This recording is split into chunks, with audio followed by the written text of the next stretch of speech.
122 British MPs have called on UK Prime Minister Keir Starmer to follow in France's footsteps and recognise the Palestinian state. Lisa Holland has the details from the region.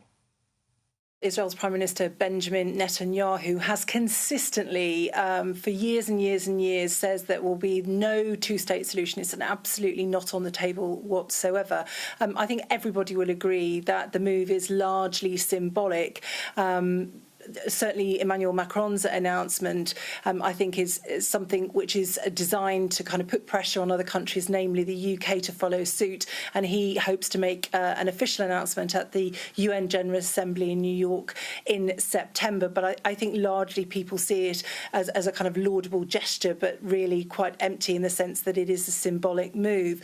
I don't think it's going to shift the dial on anything in particular, certainly not with regards to the malnutrition and hunger situation inside Gaza. I actually don't think it's going to have much of an impact on these stalled, failing ceasefire talks between Hamas and Israel as well. Remember that Israel has brought its negotiators back to Israel. The Middle East envoy, Steve Witkoff, he's gone home as well, so things are not looking great on that score. Now, throw into all of that the ongoing layer of problems with regard to hunger, allegations of famine inside Gaza, tens of thousands of people struggling with malnutrition and needing aid. Now, Israel is blockading Gaza and has done for some time, but it says that there is aid being distributed by the Gaza Humanitarian Foundation. Now, in a clear breakdown of that aid chain, Israel has now says that it will sanction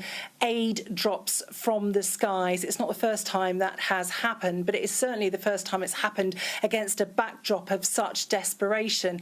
Now, what does that look like? In essence, we think that it will involve neighbouring nations such as Jordan. We know that there is significant aid stockpiled in Egypt and Jordan. We think that aid drops will involve the Jordanians and possibly the UAE as well. The time frame is, we understand, that will be in the next couple of days. It certainly needs to be as soon as possible given the situation inside Gaza. Will it make a difference? Well, we shall see. We need to know more about the scale of the aid drops and, of course, where those aid drops will take place, given that, of course, there's been this drive to move the population of Gaza south towards Khan Yunis and Rafah.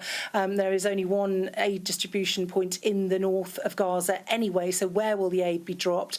Of course, it's an ongoing conflict zone, so Israel will have to pause that in order to allow the Jordanians and others to drop that aid. We shall see whether it's enough given the dire humanitarian situation which is currently unfolding inside Gaza.